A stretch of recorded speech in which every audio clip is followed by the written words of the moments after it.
मतदाता सूची के विशेष गहन पुनरीक्षण यानी एसआईआर अभियान से जुड़े सरकारी कर्मचारियों पर पड़ रहे अत्यधिक दबाव के कारण लगातार दुखद घटनाएं सामने आ रही हैं। उत्तर प्रदेश में दो बड़ी घटनाओं ने सरकारी कर्मचारियों, खासतौर पर बीएलओ और लेखपालों के बीच भारी आक्रोश और सदमे की स्थिति पैदा कर दी है। मुरादाबाद से एक घटना सामने आई है जिसमें परिजनों का रो रो कर बुरा हाल है। मृतक की पत्नी का कहना है कि उन्होंने दबाव के कारण अपनी जान ले ली। उन पर काम का भारी प्रेशर था और वे देर रात तक भी काम करते थे। आपको बता दें कि मुरादाबाद के भोजपुर थाना क्षेत्र में बीएलओ और सहायक अध्यापक सर्वेश सिंह ने कथित तौर पर एसआईआर फॉर्म पूरा करने के दबाव से परेशान होकर खुद की जान ले ली। सर्वेश सिंह कंपोजिट विद्यालय जाहिदपुर भगतपुर टांडा में सहायक अध्यापक के पद पर तैनात थे। बताया जा रहा है कि एसआईआर के चलते उन पर काम का भारी प्रेशर था। उनकी पत्नी का भी कहना है कि उन्हें पैसे से ट्रेनिंग दी जानी चाहिए थी। एसआईआर वाले फॉर्म जो भरे जा रहे हैं, फिल करे हैं, या तो इन्हें ट्रेनिंग देनी चाहिए थी। पहले ट्रेनिंग नहीं दी ना, एकदम बीएलओ बना दिया। स्कूल के हेड मास्टर हैं, बीएलओ थोड़ी हैं वो। या तो उन्हें ट्रेन करते कि तुम्हें ये काम करना है। इतने सारे फॉर्म दे दिए उन्हें, 1015 फॉर्म दे दिए उन्हें फिल करने के लिए। आके ये लोग किसी का सपोर्ट तक नहीं मिला उन्हें। इतना प्रेशर है, रात के 1-1, 2-2 बजे मैं काम करवा रही हूँ उनके साथ, खुद काम कर रहे हैं। तो कह रहे बताओ मैं क्या करूँ मैं। मौके पर कौन कौन अधिकारी आए हैं? मौके पर परिजनों के अनुसार मृतक सर्वेश सिंह पिछले कई दिनों से बेहद तनाव में थे। उनके पास से बरामद आखिरी नोट में भी उन्होंने स्पष्ट रूप से उल्लेख किया है कि उन पर काम का भारी दबाव था। सर्वेश सिंह की पत्नी बबली ने मीडिया को बताया कि एसआईआर फॉर्म को लेकर उनके पति लगातार मानसिक रूप से प्रताड़ित हो रहे थे। इस मामले में आजाद समाज पार्टी के सांसद चंद्रशेखर आजाद ने भी बयान जारी किया है कि मुरादाबाद में आज ही एक न्यूज मेरे पास यहीं बैठे आई। उसका विषय क्या है? एसआईआर गणना पत्रांक का टारगेट पूर्ण न होने के संबंध में एक टीचर हैं सर्वेश सिंह, जिन्होंने कर लिया। अपने में लिखा है कि मेरी 4 बेटियां हैं, मैं उनको समय नहीं दे पाया। उनमें से 2 बेटियां बीमार हैं। मैं रात को 3-3, 4-4 बजे तक काम कर रहा था, फिर भी टारगेट नहीं पूरा कर पाया। मैं जीना चाहता हूं। उन्होंने अपने स्वास्थ्य, लेकिन मजबूरी में मेरा मानसिक स्वास्थ्य खराब हो गया है। मर रहा हूं क्योंकि मेरे ऊपर बहुत दबाव है। ऐसी प्रक्रिया किस काम की जो हमारे अध्यापकों की जान ले ले। मैंने लेटर लिखा इलेक्शन कमिश्नर को कि एसआईआर की सीमा बढ़ा दीजिए। अगर आप चाहते हैं कि अगर आपको लगता है बोगस वोट बने हुए, एसआईआर कराइए, लेकिन उसकी सीमा इतनी बढ़ाइए कि आसानी से वो कर पाए। जो जिन टीचर्स की ड्यूटी लगाई है वो स्कूल छोड़ के काम कर रहे हैं। बीएलओ जो है, आंगनबाड़ी बहनें, वो काम कर रही हैं।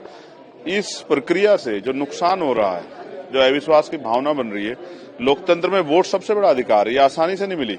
गोलमेज कॉन्फ्रेंस बाबा साहब अम्बेडकर के लिए लड़े, तब जाके वोटिंग राइट मिला है। तमाम नेता नहीं चाहते थे, वो तो ऑब्जेक्शन कर रहे थे कि हर व्यक्ति को नहीं मिलना चाहिए। ये तो बाबा साहब की देन है। तो इस वोट को हम लोग इतनी आसानी से नहीं जान देंगे, इसलिए हम लोग कोशिश करेंगे एसआईआर की सीमा बढ़े और बोगस वोट नहीं होने चाहिए। मैं इसके साथ हूं, लेकिन एसआईआर के नाम पे आप अगर वोट की चोरी करोगे तो ये भी नहीं चलेगा। इसलिए विपक्ष अपना विरोध दर्ज करा रहा है और चाहिए यहां कराना पड़े पार्लियामेंट में, सड़कों पर। हमने तो चर्चा की मांग की है कि पिछले जो एसआईआर हुआ है उसमें कितने घुसपैठे निकले। आप कह रहे थे घुसपैठे निकलेंगे, तो बिहार में कितने निकले? कुछ लिस्ट, कुछ दिखाइए तो डेटा, कुछ तो दीजिए ना। तो वहां तो सरकार फेल है। तो इलेक्शन कमिश्नर तानाशाही की तरह काम करेगा। तो मैं फिर कह रहा हूं, जनता अगर एक बार खड़ी हो जाएगी ना तो फिर कोई नहीं संभाल पाएगा। तो जनता में इस तरह का भय मत पैदा होने दीजिए। जैसे उत्तर प्रदेश के मुख्यमंत्री का डिटेंशन सेंटर बना देंगे हम, तो मैं कह रहा हूं आप डिटेंशन सेंटर बनाइए, हम उन पर ताले लगा देंगे। डिटेंशन सेंटर जानवरों के लिए हो सकते हैं, इंसानों के लिए नहीं हो सकते हैं। अगर कोई अवैध है तो उसके पुख्ता प्रमाण होने चाहिए। जो आदमी यहाँ 50-50 साल से रह रहा है, आजादी के समय से जो प्रयास था, वो कैसे अवैध हो सकते हैं?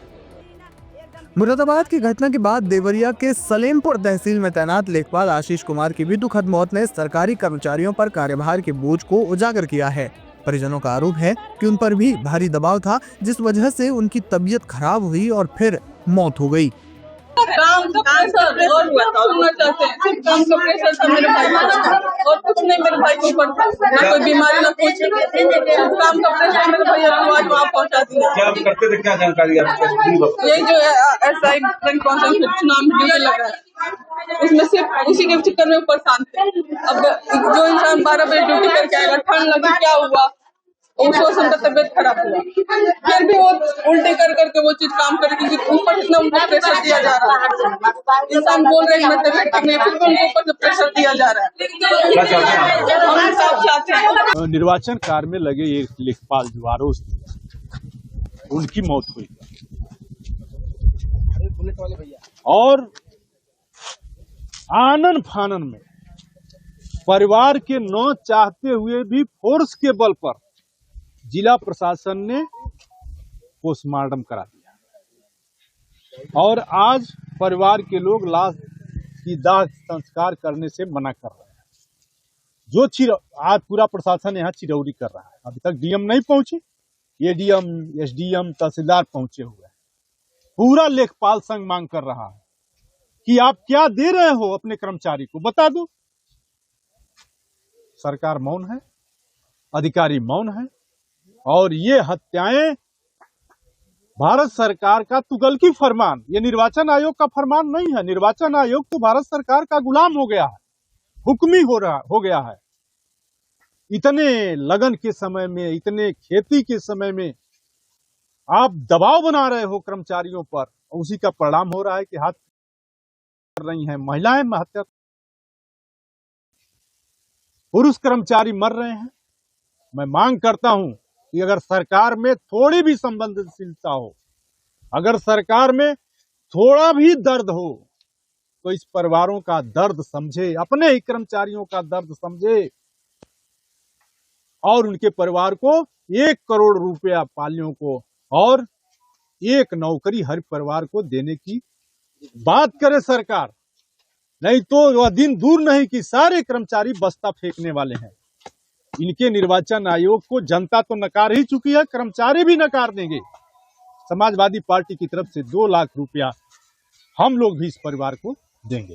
तहसील सलेमपुर के लेखपाल आशीष के असामयिक निधन पर हम सभी राजस परिवार के लोग, हमारे साथ एसडीएम भी हैं, मैं संवेदना प्रकट करने के लिए परिवारीजन के पास आए हैं।